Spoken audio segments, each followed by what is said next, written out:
Louvado seja o nosso Senhor Jesus Cristo, para sempre seja louvado. Sou o Padre João Paulo Dantas e é uma alegria estar presente neste nosso primeiro congresso arquidiocesano de iniciação cristã, de iniciação à vida cristã. Um congresso voltado de um modo especial para os catequistas. Uma bela e santa iniciativa. Parabéns a todos os que organizaram este congresso e saudações a todos vocês que estão participando do mesmo.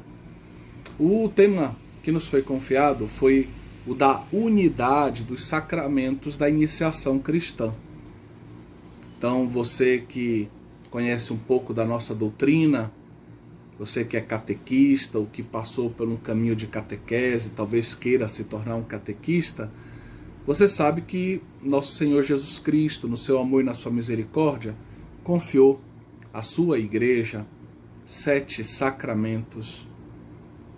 Nós podemos recordar esses sacramentos agora, rapidamente: o batismo, o crisma, a Eucaristia, o sacramento da penitência, sacramentos do matrimônio e da ordem, a unção dos enfermos. Então, são estes os 7 sacramentos. Os 3 primeiros sacramentos que eu citei são, desde os primeiros séculos, vistos numa verdadeira e profunda unidade teológica, sacramental. Eles formam o que nós chamamos de sacramentos da iniciação cristã.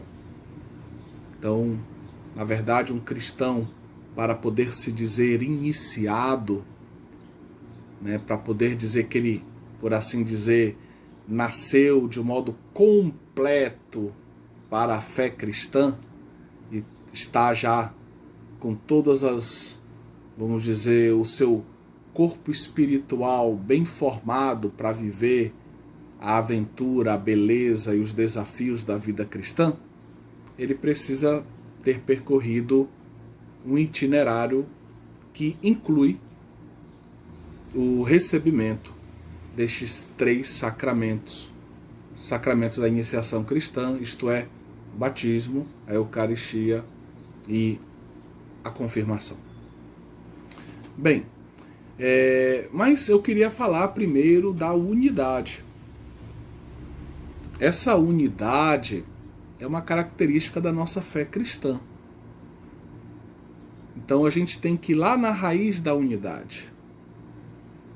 Para a gente entender bem a unidade dos sacramentos, a gente tem que ir na raiz de toda a unidade. E qual é a raiz de toda a unidade? A raiz de tudo que existe, a fonte de tudo que existe, nós sabemos, é o nosso Deus, o Criador. Um Deus que é uno e trino. Um só Deus em pessoas 3.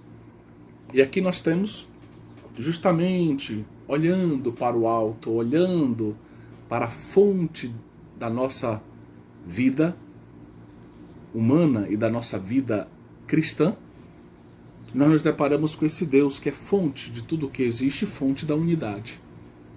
Então, a unidade dos sacramentos da iniciação cristã, como toda unidade teológica, ela nasce da unidade do próprio Deus. Deus é uno. Um só Deus em pessoas 3, como costumamos dizer. Uma só substância, a divina, 3 pessoas que vivem numa comunhão eterna de amor, na qual o Pai gera eternamente o Filho, e o Pai e o Filho sopram amorosamente, eternamente o Espírito Santo, numa unidade de amor onde o Filho é todo gratidão ao Pai, se devolve inteiramente ao Pai, como um filho se entrega nos braços do seu Pai. E o Espírito Santo é como um laço de amor que une o Pai e o Filho. Textos maravilhosos foram escritos ao longo dos séculos, buscando nos oferecer um entendimento mais profundo sobre este que é um grande mistério, o mistério da Santíssima Trindade. Lembro aqui o tratado sobre a Trindade de Santo Agostinho, mas também Santo Tomás de Aquino, seu comentário ao Evangelho de São João, as cartas paulinas, e de modo especial a primeira parte da Suma Teológica, na qual ele trata da Trindade. São textos excepcionais, poderíamos acrescentar tantos outros, de profundidade espiritual e teológica ímpares, mas vamos ficar por aqui, olhando para a unidade da Trindade, uma unidade que não anula a diversidade, que não anula a distinção. Então nós temos em um só Deus 3 pessoas, e o universo é criado dessa forma. O universo é uma expressão da glória de Deus. Por isso no universo nós temos a unidade de tudo que foi criado. Tudo foi criado numa grande harmonia, numa grande ordem. Tudo em profundo equilíbrio. Tudo foi criado bom e belo. Mas nessa imensa criação, nós temos uma imensa diversidade de entes. Temos planetas, temos meteoros, estrelas, e pensando no nosso planeta Terra, nós temos os minerais, a vida vegetal, a vida animal, o homem. E pensando no mundo humano, nós temos toda a diversidade masculino, feminino, os temperamentos, os jeitos de ser, as características genéticas. Então nós temos essa unidade, somos um povo, somos esse povo criado por Deus, somos essa humanidade criada por Deus, que pode ser entendida e deve ser entendida numa grande unidade de amor, chamada a viver na unidade com Deus e na unidade entre nós, uma unidade baseada no amor, mas também onde existe uma grande diversidade.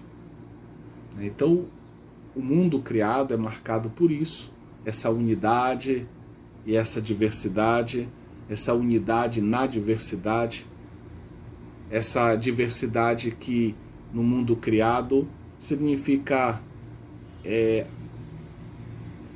a possibilidade de vermos realidades que se completam, que se ajudam, que se protegem, que se encaixam na ordem da criação.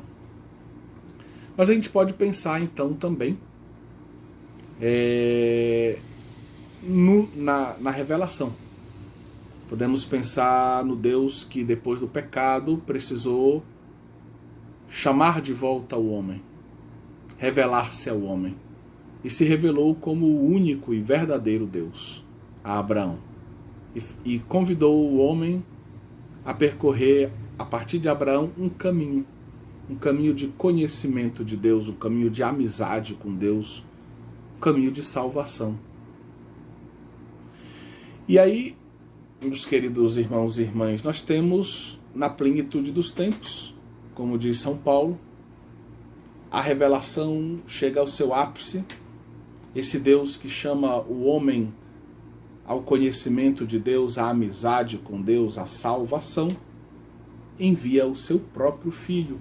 Ele que tinha falado por meio de profetas, ele que tinha se dado a conhecer através da sua palavra, através de sinais prodigiosos, através de intervenções na história do seu povo Israel, ele envia o seu Filho, o Salvador, Cristo Jesus. Então, a unidade da igreja, a unidade dos sacramentos, ela encontra a sua raiz primeira no próprio Deus, na unidade de Deus, uma unidade na diversidade. Por isso nós temos uma unidade dos sacramentos na diversidade dos mesmos. Os sacramentos formam uma unidade. Os 7 sacramentos, ou se quisermos aqui, os 3 sacramentos da iniciação cristã, formam uma unidade na diversidade. São 3 sacramentos diferentes. Pensando agora nos 7 sacramentos, existe uma unidade dos sacramentos, mas existe uma diversidade dos sacramentos. Existem os sacramentos da iniciação cristã, existem os sacramentos de cura, ou do perdão, de cura, como a penitência e a unção dos enfermos. E existem também os sacramentos ligados à nossa vocação, poderíamos dizer vocacionais ou missionários, já que uma vocação tem uma missão, que são o sacramento do matrimônio e o sacramento da ordem, né? Então existe uma unidade na diversidade. No Cristo Jesus nós temos mais uma expressão clara dessa unidade, né? O Filho é enviado pelo Pai para realizar a obra salvífica. O Filho, o primogênito, o Filho. O artigo definido aqui designa a unidade do Filho. Ele é um. Ele vem realizar a salvação. Ele é o único Salvador. Ninguém vai ao Pai senão por mim. Ele é o único caminho que leva ao Pai. Ele é a verdade. Ele é a vida. Ele é o bom pastor. Ele é a verdadeira videira. Ele é o nosso Salvador. Ele é a luz da vida. Então, Jesus Cristo é o Salvador. Nós temos essa unidade baseada no Cristo. Mas se nós pensarmos bem no Cristo, nós vamos ver que no próprio Cristo nós temos, ele é Deus, ele é homem. Ele tem a natureza divina, mas ele se fez homem, assumiu a nossa natureza humana no seio da Virgem Maria, por obra do Espírito Santo. Então, em Cristo Jesus, nós temos também uma diversidade de naturezas unidas numa só pessoa, na pessoa do Verbo, união hipostática. Então, nós temos em Cristo também uma unidade, mas temos uma diversidade, 2 naturezas. Natureza divina, ele é 100% Deus, como se diz, ele é 100% homem, natureza humana. Então, nós temos, vejam, a unidade na diversidade da Trindade. A unidade na diversidade do Verbo encarnado, do Cristo Jesus. Então nós encontramos a unidade com a distinção das pessoas da Trindade, a unidade com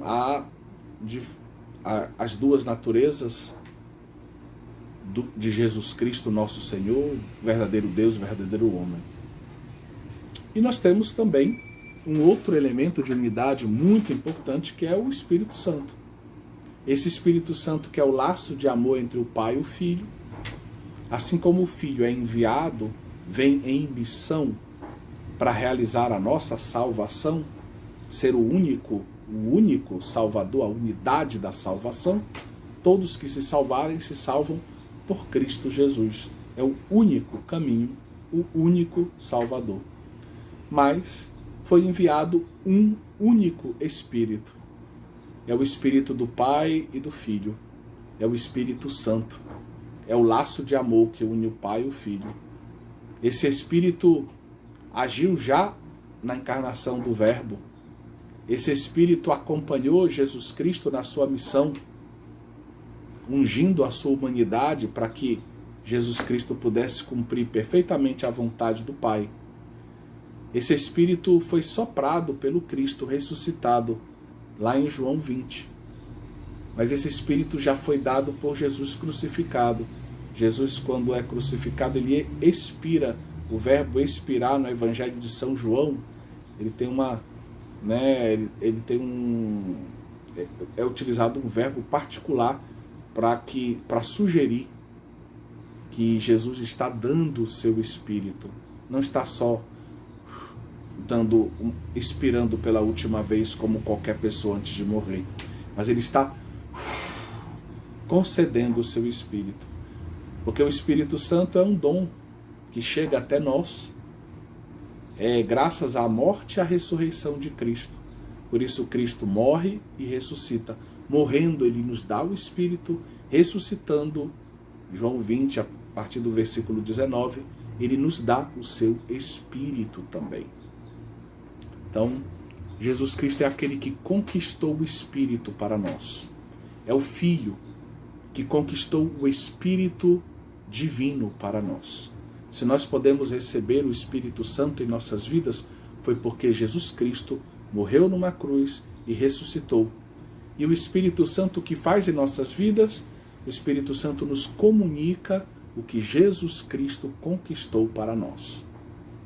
O Espírito Santo nos comunica, vindo aos nossos corações, derramado sobre toda a igreja, como podemos lembrando da cena de Pentecostes, ele se derrama sobre toda a igreja nascente, Nossa Senhora, os apóstolos, os primeiros cristãos.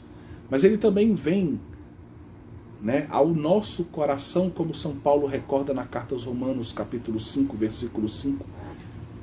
O amor de Deus foi derramado em nossos corações por meio do Espírito Santo que nos foi dado. E esse Espírito Santo nos faz filhos de Deus. Justamente o Espírito Santo nos comunica o que Cristo conquistou para nós. E o que foi que Cristo conquistou para nós? Podemos dividir em duas ideias complementares. Tem uma unidade na diversidade dos conceitos. Jesus conquistou o perdão dos pecados para nós, pagou a dívida que nos condenava à morte, mas Jesus também nos concedeu a vida sobrenatural, a vida de filhos de Deus. Entendam que são duas coisas diferentes.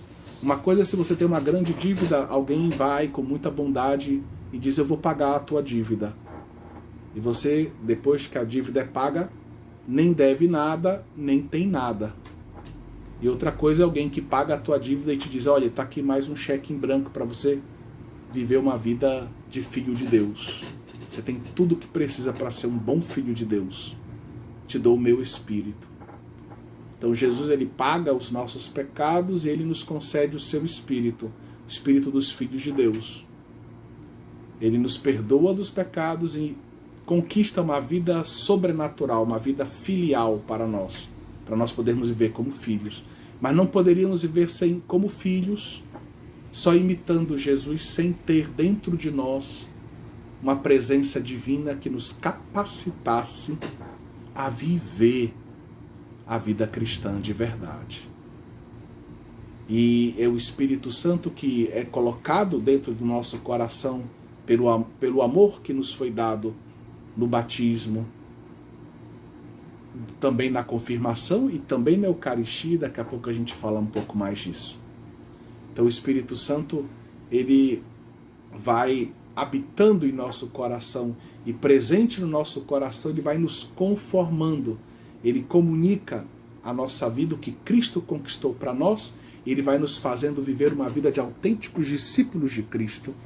Ele vai nos fazendo viver uma vida de cristãos, uma vida conforme a vida do Cristo, uma vida cristoforme, com a forma do Cristo, com o jeito do Cristo, uma vida crística.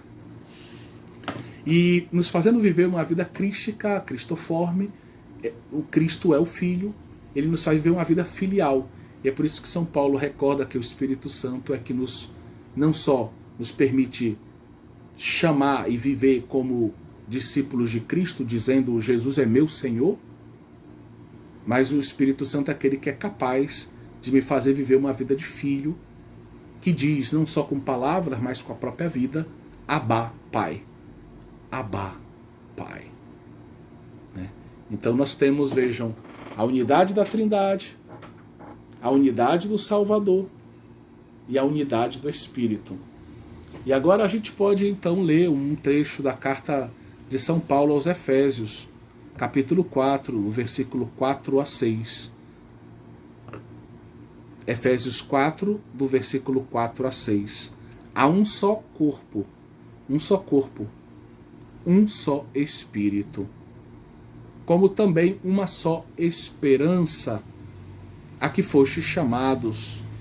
Há um só Senhor, uma só fé, um só batismo, um só Deus e Pai de todos, o qual está sobre todos, por todos e em todos vós. Eu fiz questão de fazer assim com as mãos, para que você perceba que São Paulo ele vai construindo esse seu ensinamento em 7 momentos. Um só corpo, um só Espírito, uma só esperança, um só Senhor, uma só fé, um só batismo, um só Deus e Pai. 7 é um número simbólico para dizer a perfeição. Aqui ele está dizendo a perfeição da unidade. Um só corpo. E em Efésios 4, no contexto, assim como em 1 Coríntios 12, Romanos 12, por exemplo, São Paulo está falando do corpo de Cristo, que é a igreja. A igreja é chamada corpo de Cristo. Um só corpo, só tem uma igreja. Não tinham 2 igrejas, não tinham 3 igrejas. Só tinha uma igreja fundada por Cristo. Tu és Pedro, e sobre esta pedra edificarei a minha igreja. Singular. Então Cristo institui a sua igreja. Singular. Sobre a figura do apóstolo Pedro e dos demais apóstolos. Mateus 16. Você pode ler ali em torno dos versículos 16 a 18 esse texto aí. Então, um só corpo é a igreja, um só Espírito é o Espírito Santo. Uma só esperança, a esperança daquilo que há de vir, a esperança da ressurreição, a esperança escatológica, a esperança do céu, a esperança da salvação definitiva. As promessas de Deus se cumprirão. Mas há um só Senhor. Senhor quem é? Jesus Cristo, o Senhor. Uma só fé, a fé em Cristo, a fé em tudo que Cristo afirmou, em tudo que Cristo ensinou. Essa fé que nos faz reconhecer os sacramentos, vivê-los, ter um estilo de vida cristão diferente do mundo, mas a serviço do mundo, em vista da salvação do mundo. Há um só batismo. Então o batismo é entendido como esse sacramento que inaugura a vida cristã. É a porta de entrada, em latim se diz aianua sacramentorum, é a porta que abre para todos os outros sacramentos. É o batismo. E um só Deus e Pai. Então veja que ele fala, um só Espírito, um só Senhor, um só Deus Pai. Então fala da Trindade aqui. Mas aí também fala, de um só corpo a igreja, uma só esperança, uma só fé, e finalmente um só batismo. Então ele está enfatizando a unidade da igreja. Então isso é muito importante a gente ter em mente isso. Então falamos da unidade da Trindade, da unidade do Cristo, da unidade do Espírito Santo. Queremos falar um pouquinho da unidade da igreja, Então a igreja é una. Nós dizemos isso no credo niceno-constantinopolitano. Creio na Santa Igreja Católica. Creio na igreja que ela é una, santa, católica e apostólica. São as 4 notas da igreja, 4 características teológicas da igreja. Quando eu digo que a igreja é una, eu estou dizendo que só existe uma igreja, como já dissemos, aqui nessa nossa conferência. Cristo fundou uma só igreja, a sua igreja, a igreja católica. Enquanto todas as outras igrejas nasceram em determinado momento, fundada por certos homens, a igreja católica ela nasce diretamente do Cristo, sobre os apóstolos. Ela não nasce com Constantino, ela não nasce no século IV. Com Constantino se inaugura um novo tempo na vida de uma igreja que até então não tinha a liberdade religiosa, não podia se reunir publicamente, não tinha direitos enquanto igreja civis junto às autoridades do Império Romano. Mas agora, com Constantino, se inaugura uma nova etapa uma nova etapa da história da igreja, uma igreja que já existe há quase 3 séculos. Então é muito importante a gente ter isso em mente. Essa igreja é, como São Paulo recorda, o corpo de Cristo. Né? Cristo é a cabeça, a igreja é o corpo. Esse tema, como eu disse, está presente lá em Romanos 12, 1 Coríntios 12, mas também na carta aos Efésios e também na carta aos Colossenses. Mas também São Paulo, lá na carta aos Efésios, do capítulo 5, do 21 ao 33, ele fala da igreja como esposa. Ele compara a igreja com uma esposa. Então a igreja é o único corpo, ninguém tem 2 corpos. Então o Cristo cabeça tem um corpo, a igreja. O Cristo esposo tem uma esposa, ele não é bígamo. Né? O cristianismo se baseia na monogamia, né? E Cristo nos dá o exemplo. Né? Então ele tem uma esposa, a igreja que ele fundou. Um só corpo, uma só esposa. Essa igreja que é templo do Espírito Santo, que é o lugar onde o Espírito Santo se derrama, onde o Espírito Santo está presente, atuante, vivificante, unificante. Então ele confere à igreja a vida que Cristo conquistou para nós. Ele confere à igreja a unidade da Santíssima Trindade, uma unidade sobrenatural, certo? E é à luz disso que a gente deve entender, né, de tudo isso que nós estamos dizendo, a unidade dos sacramentos da iniciação cristã. Historicamente falando, na Igreja Latina, no Ocidente, os sacramentos foram, por assim dizer, separados ao longo dos séculos, principalmente ali em torno da Idade Média. Mas no início do cristianismo, a experiência que os primeiros faziam era a experiência com a palavra de Deus que era anunciada, por exemplo, pelos apóstolos, como a gente vê nos Atos dos Apóstolos, nos famosos discursos de São Pedro, de São Paulo. E esse anúncio da Boa Nova, tendo como centro principal o querigma, né? A figura de nosso Senhor Jesus Cristo, Jesus que morreu numa cruz e ressuscitou, Jesus que é o Filho de Deus, o Deus feito homem, que morreu numa cruz para nos salvar e ressuscitou para nos dar uma vida nova, é aquele que é o caminho e que nos convida a percorrer um caminho de salvação. E esse anúncio do Cristo, esse encontro com o Cristo pregado, com o Cristo anunciado pelos apóstolos no poder do Espírito, né, fazia com que os fiéis acolhessem a verdade e se sentissem interpelados a uma resposta positiva ao Salvador que se propõe. E muitos então aderiam e queriam se tornar cristãos. Vejam a beleza, nos Atos dos Apóstolos, Santo Irineu, já de Lyon, um padre da igreja do final, morreu no início do 3º século, mais ou menos no ano 202, Marte, né? Padre da igreja, um grande nome da teologia, ele escreve dizendo que o Pai, ele nos salvou através dos seus braços de amor. O Filho é um braço comparado a um braço, o Espírito Santo é outro. Assim o Pai nos salva, né? Pelo Filho e pelo Espírito. O Filho realiza a redenção, a obra redentora numa cruz e ressuscitando. O Espírito Santo vai aos nossos corações, é derramado sobre a igreja para nos dar o que Cristo conquistou para nós, para nos capacitar a viver o caminho de retorno para Deus, né? De conversão, de retorno para Deus. Então isso tudo é muito bonito e importante. E essa experiência dos cristãos era uma experiência poderosa. Vejam, se o apóstolo estava cheio do Espírito e pela força do Espírito ele falava de Jesus. No Espírito ele falava de Jesus.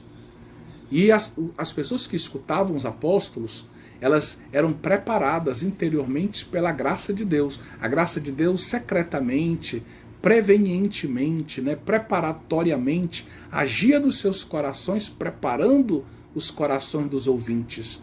Então o Espírito preparava para que o ouvinte pudesse acolher Jesus. Acolher Jesus que é a palavra. Jesus que é a palavra viva. Lembre que São Jerônimo ele diz, né, que conhecer a Sagrada Escritura, conhecer A Escritura é conhecer o próprio Cristo. Por quê? Porque ele é a palavra.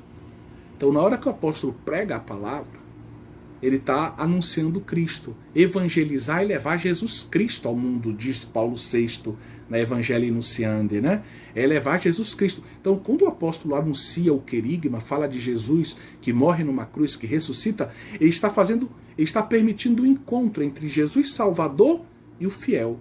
E o fiel que ainda não é fiel, né? Que é o pagão ainda, que ainda não conhece Jesus. E desse encontro do amor de Deus com a liberdade do homem, pode surgir a salvação concreta para a vida de uma pessoa, para a vida de uma família, para a vida de uma cidade inteira, né? E foi assim que a salvação foi se espalhando, a evangelização. E na medida em que os corações preparados pela graça acolhiam Jesus, nascia então o desejo. Eu quero aderir a Jesus. O que eu posso fazer para mudar de vida? Para viver uma vida unida a Jesus? O que eu posso fazer? Só que na vida cristã, nós fazemos muito pouco. A gente colabora com a obra da salvação. Mas quem nos salva é o próprio Jesus. Isso fica claro pelos sacramentos. Os sacramentos são esse operar de Jesus que vem ao nosso encontro para nos salvar. A gente quer, vejam, eles queriam fazer alguma coisa para viver uma vida santa, uma vida nova, uma vida convertida, uma vida cristã. Mas, na verdade, quem faz é o próprio Cristo. Então eles têm que abrir o coração e deixar Cristo fazer, né? E é isso que os sacramentos fazem. E aí tem toda essa unidade da experiência sacramental dos primeiros cristãos. Eles então eram batizados. Quando a gente diz que os cristãos eram batizados, a gente pode pensar que era só o batismo. Mas no início da igreja, o batismo e o crisma eram dois sacramentos que andavam muito juntos, muito juntos. Quando os apóstolos batizavam, eles batizavam em nome do Pai, do Filho, do Espírito Santo, no rio, em água, e depois eles já impunham as mãos e pediam o Espírito Santo sobre aquelas pessoas, para que aquelas pessoas recebessem, pela imposição das mãos dos apóstolos, o Espírito Santo. Então nós temos já os dois sacramentos aqui. O batismo na água e a imposição de mãos sobre os batizados, feita pelos apóstolos, que é exatamente o rito do sacramento da confirmação. Então, aqui nós temos os dois sacramentos que eram dados juntos. Então a pessoa ela recebia o perdão dos pecados e o Espírito Santo no batismo, perdão dos pecados que Cristo conquistou para nós, o Espírito Santo que Cristo conquistou para nós no batismo, e logo depois ela recebeu uma imposição de mãos para que viesse um novo derramamento poderoso que aprofundasse aquela experiência do batismo. E é justamente isso que acontece no sacramento da confirmação.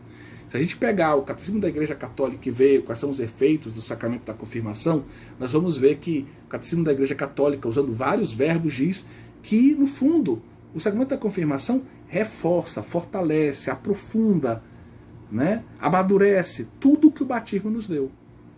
É um sacramento que vai fortalecer, amadurecer, aprofundar tudo aquilo que nós recebemos no nosso batismo, porque nós recebemos um novo Pentecostes, um novo derramamento do Espírito Santo.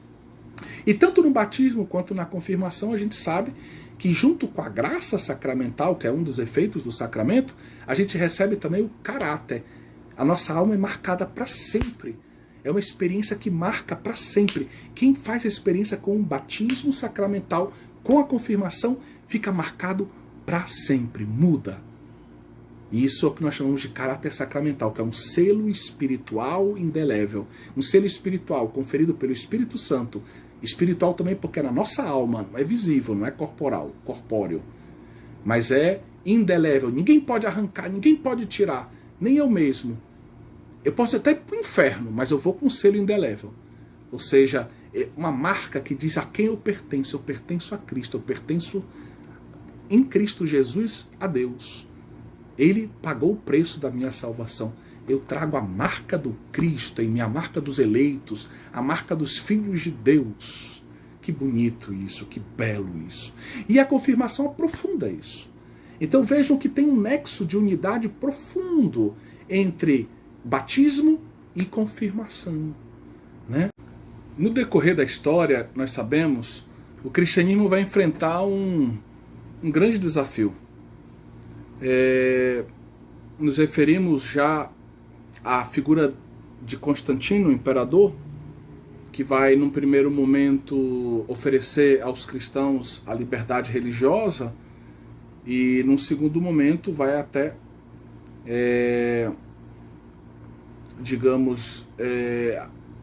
acolher o cristianismo como, vamos dizer, religião, digamos, oficial do império, né?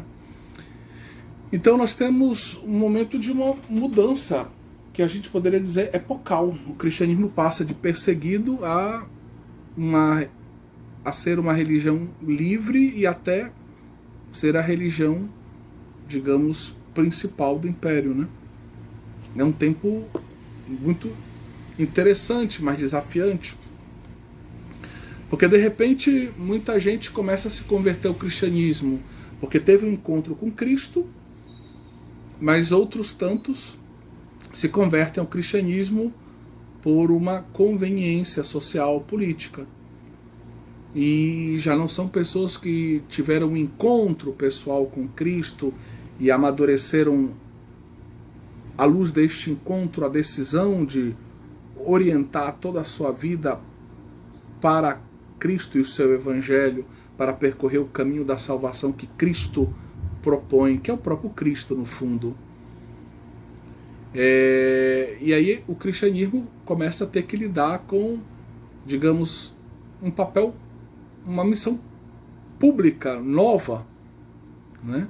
E ter que acolher dentro das suas fileiras muita gente que não teve, na verdade, uma experiência verdadeira, transformadora, existencialmente decisiva com o Cristo, né? Com o Salvador.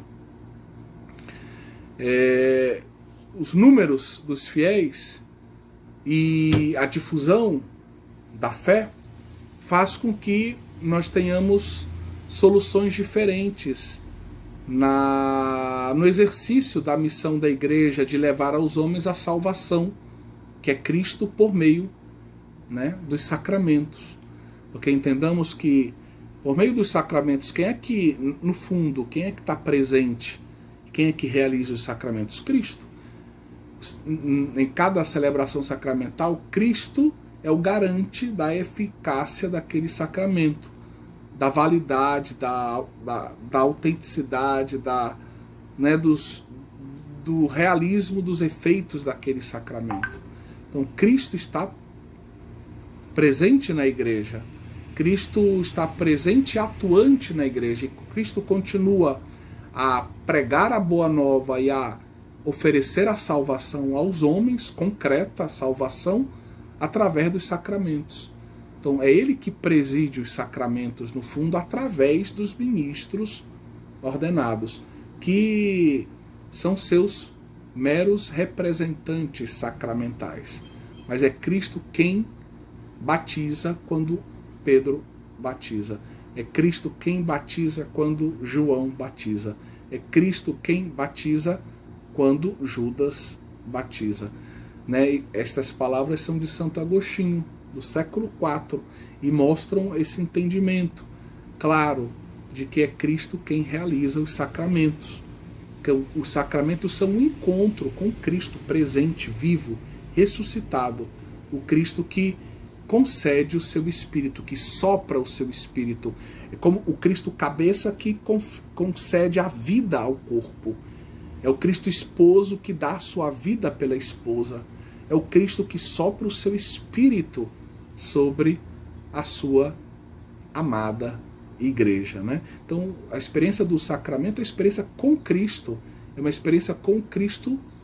Cristo, a palavra Cristo, lembre-se sempre, é ungido, é o cheio do Espírito. O Cristo é aquele que tem o Espírito e que concede o Espírito, que dá o Espírito, que ministra o Espírito, né? Então esse Cristo ressuscitado que sopra o seu Espírito sobre a sua igreja. Então é uma experiência dupla.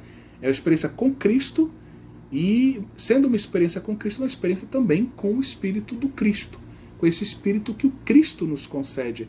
Tem uma dimensão cristológica e uma dimensão pneumatológica, cada sacramento, né? Cristo e o Espírito, certo? Mas é importante ver essas soluções diferentes. No Oriente, por exemplo, os cristãos foram sendo batizados, né, logo em tenra idade, porque entendamos que nos primeiros séculos não havia hospital, não havia vacina, não havia antibiótico, era alto índice de crianças que morriam, né, ao nascer, logo que nasciam. Então, sabendo a importância do batismo para a salvação, as famílias queriam que as crianças, o quanto antes, recebessem a salvação, recebessem o batismo, certo? E no Oriente cristão, aquele entendimento da unidade do batismo e da confirmação, ele se manteve muito forte. Por isso, foi concedido pelos bispos aos padres essa possibilidade de, ao realizarem o batismo, conferirem com o óleo do mirrom, como os orientais chamam, que é o óleo do crisma, que é sempre abençoado pelo bispo, já a confirmação. Então as crianças orientais, elas recebem batismo e confirmação num ato só. E logo depois elas recebem a primeira comunhão. É tudo dado no dia do batismo. As crianças pequeninas já recebem, por exemplo, no rito copta, com a ajuda de uma colherzinha, um pedacinho da Eucaristia pequenino, e ela já recebe, para dizer claramente que esses 3 sacramentos unidos fazem com que aquela criança nasça para a vida cristã, tenha tudo o que ela precisa para ser um bom cristão. Ter tudo o que precisa para ser um bom cristão significa receber esses 3 sacramentos. E no Oriente cristão se manteve essa unidade na mesma celebração. Então as crianças pequeninas, elas recebem, né, o quanto antes, né, o batismo, perdão dos pecados, Espírito Santo, a confirmação com o óleo do crisma. Nesse caso o padre é delegado do bispo para fazer isso, porque cabe ao bispo, né, sucessor dos apóstolos, ser o ministro do sacramento da confirmação. E ele faz isso com o santo mirrom, com o óleo, que é abençoado pelo bispo, e por isso a presença do bispo está, digamos, se faz notar, é perceptível por meio daquele óleo que une a comunidade que celebra o batismo à pessoa do bispo, já que foi ele que abençoou aquele óleo, né? Cheio, na visão oriental, cheio de uma presença do Espírito. É um sacramental importantíssimo para os orientais, o mirrom. E aí a criancinha, logo ela recebe a Eucaristia, para que fique clara essa unidade dos sacramentos da iniciação cristã. Claro, depois a criancinha vai crescer, quando ela tiver um pouco mais de idade, ela vai começar a confessar os seus pecados e a receber a Eucaristia como os demais cristãos, crescendo no ambiente de fé proposto pela família, pelos padrinhos e, claro, por toda a comunidade dos cristãos, a comunidade de fé, né? No Ocidente, essa unidade que no Oriente ficou visível no mesmo rito, certo? Ela teve uma história diferente. Então, sim, as crianças morriam muito cedo, os pais aflitos corriam aos padres, aos párocos, né, pedindo batismo, às vezes durante a madrugada, a criança passava mal e não dá para esperar o bispo, né? E então o padre dava o batismo mas não podia dar, né? Na tradição ocidental, cabia apenas ao bispo dar a confirmação.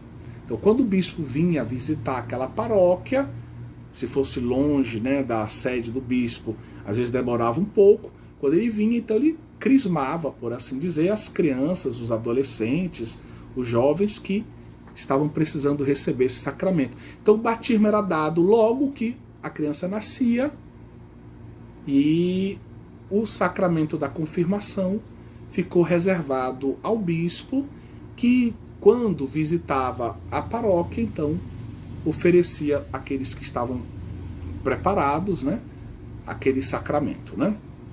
Então, essa unidade não ficou, vamos dizer, marcada pela recepção dos dois sacramentos em uma única celebração, né? Mas, é claro, que aquela criança que fora batizada, ela recebe, inclusive, um pouco do óleo do crisma, como uma unção pós-batismal, uma unção feita depois do batismo, que até hoje é assim o rito, e como um sinal de que aquilo que ela recebeu no batismo vai ser um dia aprofundado, amadurecido, fortificado, né, na confirmação que ela vai receber das mãos do bispo. E a figura do bispo é importante porque o bispo é um vínculo de unidade, é um sinal da unidade da igreja, é um sinal da unidade das paróquias, é um sinal da unidade da igreja local, da diocese, com as demais dioceses, com o Papa, com Roma, com a igreja espalhada pelo mundo inteiro. Então o bispo é um sinal de unidade. Então ele dá o sacramento da confirmação, é muito significativo, porque mostra que aquela criança, aquele jovem que vai receber o sacramento, está sendo fortificado para participar mais ativamente dessa grande igreja una, né? Una a partir do mistério da Trindade, una a partir do único Salvador, una a partir do único Espírito, una por causa de uma só fé, de uma só esperança, a gente poderia acrescentar um só amor, una por causa dos sacramentos, né? Una na fé.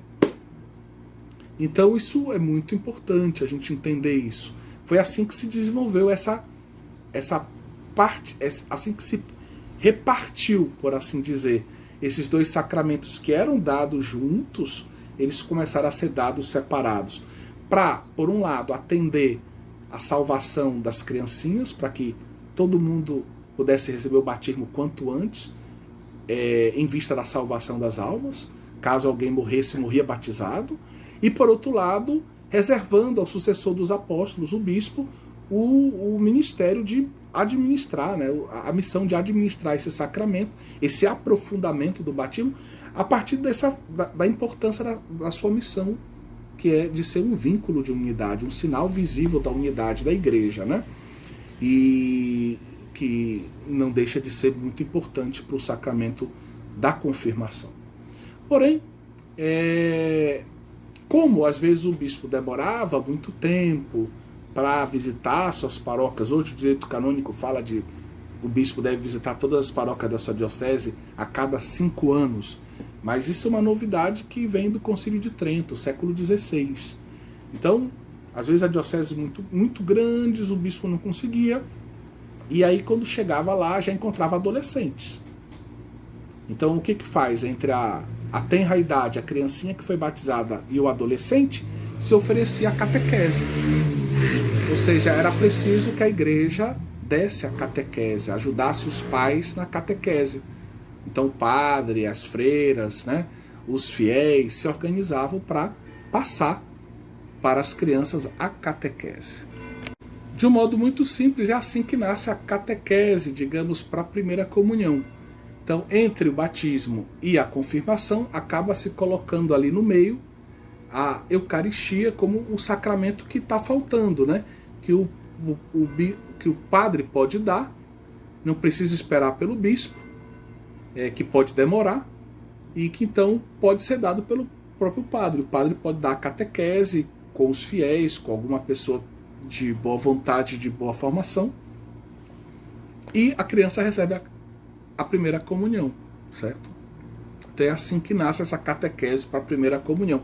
Mas vejam que no início da igreja, como era?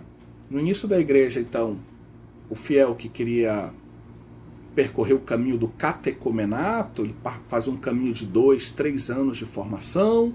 Quando ele estava pronto, ele era escolhido, eleito para fazer a formação preparatória mais próxima, que equivalia um pouco a uma quaresma prolongada. E então, na vigília pascal, ele recebia normalmente o batismo, né, por imersão. Depois ele recebia das mãos do bispo, né? O batismo podia ser feito por um presbítero, certo? Com a ajuda do diácono. E aí nas mãos do bispo ele recebia, né, com a unção e a imposição de mãos do bispo, o sacramento da reconciliação. Então, com o batismo e a confirmação, né, com o perdão dos pecados, com toda essa efusão do Espírito, a efusão primeira do batismo e aquela efusão forte da confirmação, o fiel cheio do Espírito Santo, ele entrava com a comunidade na Eucaristia. Ele então ia participar da Eucaristia. Então ele ia participar pela primeira vez de toda a Eucaristia, não ficava só na liturgia da palavra, né? Mas ele ia participar da Eucaristia por inteira, né? Por inteiro. E aí ele ia participar também da grande oração eucarística, né? E ali ele ia poder receber pela primeira vez o corpo e o sangue de Cristo, né? Então vejam que a Eucaristia, o corpo e o sangue de Cristo, é o ápice, é o terceiro sacramento na ordem, né? Batismo, confirmação, Eucaristia. Batismo e confirmação, eu recebo o Espírito que o Cristo conquistou para mim, o Espírito que me concede o perdão que Cristo conquistou para mim, o Espírito que me concede a vida filial que Cristo conquistou para mim, esse Espírito que vai me cristificar. E esse Espírito efusivamente derramado sobre a minha vida, né? Cheio desse Espírito é que eu vou adorar Jesus, acolhê-lo, reconhecê-lo como meu Senhor, recebê-lo com toda a força do Espírito, em espírito de oração, recebê-lo na Eucaristia, seu corpo e o seu sangue. Então, essa era a ordem, né? Batismo, confirmação e Eucaristia. Então, vejam que aqui na história que eu estou explicando para vocês na Idade Média, se introduziu uma catequese para a primeira comunhão entre o batismo e a confirmação, pelas razões que eu já expliquei. Então, acabou que teve uma espécie de inversão. Essa inversão também é clara no RICA, né? No ritual de iniciação cristã para adultos. No ritual de iniciação cristã para adultos, a gente segue justamente o modelo da Igreja Antiga. O adulto, depois de todos os passos propostos pelo RICA, ele vai receber o batismo, a confirmação e só depois a comunhão. Então o Espírito Santo, que Cristo conquistou para nós, nos prepara pelo batismo e pela confirmação para a Eucaristia. E na Eucaristia nós temos um encontro com Jesus ressuscitado. E Jesus ressuscitado, ele vem e sopra de novo o seu Espírito. Veja que tanto o Espírito vem do Cristo no batismo e na confirmação, quanto o Cristo que nós recebemos na Eucaristia, ele também nos dá o seu Espírito. Tem uma frase bonita que São João Paulo II cita na sua exaltação apostólica na sua encíclica sobre a Eucaristia, Ecclesia de Eucaristia, que é referente, se eu não me engano, a Efrem, né, o diácono, né, padre da igreja, que ele diz assim: quem come Eucaristia, come fogo. Quem recebe Cristo, recebe o Espírito do Cristo, o fogo do Espírito que vem do Cristo. Então, é sempre uma experiência com Cristo e com o Espírito, né? Fundamentalmente com o Espírito do Cristo no batismo e na confirmação, com o Cristo que concede o Espírito na Eucaristia. Então vejam que no RICA a gente tem, no ritual de iniciação cristã para adultos, a mesma ordem lá da Igreja Antiga. Só que hoje, na prática, a gente, na nossa experiência ocidental, a gente ainda é herdeiro desse modelo do batismo quanto antes, criança batizada pequenina, de uma catequese que prepara para a primeira comunhão, e aí a gente hoje, né, já há algum tempo, acrescenta segunda etapa de catequese, vamos assim dizer, que prepara para o momento em que o bispo vai impor as mãos, ungir os adolescentes para que eles recebam a confirmação. Tem dois probleminhas aí, né? O primeiro probleminha é, vejam que no atual modelo a Eucaristia vem antes da confirmação. E a gente poderia se perguntar por quê, né? A criança com, sei lá, com 8 anos de idade já pode receber Jesus Eucarístico e não pode receber a confirmação, por quê? Por que ela não pode receber o sacramento que, no fundo, aprofunda aquilo que ela recebeu no batismo? Né? No Oriente, recebe junto, por exemplo. Mas vem o segundo probleminha, né? Quer dizer, o primeiro problema é esse da ordem, né? Por que a Eucaristia vem antes da confirmação? Eu já uma pergunta, uma interrogação. Nessa busca de um modelo perfeito, o modelo da iniciação cristã antiga e o modelo do Rica mostram que a Eucaristia vem depois da confirmação. Então, não se poderia pensar nisso? Mas eu não quero subverter a ordem de nada aqui não. Estou só teologando aqui, mostrando que o tema é apaixonante, tem muito para a gente aprofundar ainda sobre essa matéria, certo? E o segundo probleminha é que o grande desejo, o grande esforço, né, de quem trabalha com a catequese, de recuperar essa unidade da catequese, de não termos apenas um ciclo de catequese ali de 1 ano para a primeira comunhão, um ciclo de catequese de 1 ano, 2 anos para a confirmação, mas de ter um caminho do tipo, como se chama normalmente, catecumenal, né, onde não se transmite apenas um conhecimento doutrinal, mas também se propõe um caminho, né, de litúrgico, um caminho de vida, de conversão, de vida moral, um caminho de oração, né, um caminho completo para que o cristão chegue à maturidade, recebendo também os sacramentos da confirmação e da Eucaristia, ou da Eucaristia, da primeira comunhão e da confirmação, né? Então, temos aí grandes, belos desafios. O importante é que nós não percamos de vista. O Oriente Cristão nos ajuda a não perder de vista que os 3 sacramentos formam uma unidade, né? A Igreja Antiga nos convida a não perdermos de vista isso também, né? Os 3 sacramentos formam uma unidade. Esses dois, Oriente e Igreja Antiga, até nos questionam quanto à ordem dos sacramentos. Se a Eucaristia não deveria ser, por exemplo, o último dos sacramentos da iniciação cristã, certo? Mas o fato é que hoje o grande desafio é recuperar essa visão de unidade entre esses sacramentos, né?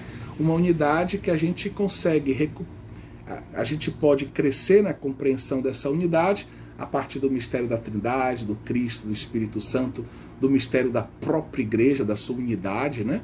E também daquilo que é a nossa história de vida cristã, né? Porque no fundo, o que nos faz cristãos maduros? Esse encontro transformador com a pessoa de nosso Senhor Jesus Cristo, o ressuscitado que passou pela cruz, e que porque passou pela cruz nos dá o perdão dos pecados, porque ressuscitado nos dá uma vida nova, a vida de filhos, e que sopra o seu Espírito. É o seu Espírito que traz para nós tudo o que ele conquistou para a nossa vida. É o seu Espírito que vai nos cristificando, que vai nos cristoformando, né? Que vai nos tornando verdadeiros cristãos nessa caminhada na direção do reino do Pai, né? Na direção da casa do Pai, na direção, uma caminhada na qual nós vamos aprendendo com o Filho e no Espírito a glorificar o Pai. Espero que vocês tenham entendido a nossa proposta dessa conferência e que ela deixe sugestões, interpelações, que ela ajude vocês a refletir ainda mais sobre esse tema e a buscar as melhores soluções. Deus abençoe cada um de vocês, que Nossa Senhora interceda por cada um de nós, em nome do Pai, do Filho e do Espírito Santo. Amém. Nossa Senhora de Nazaré, rogai por nós.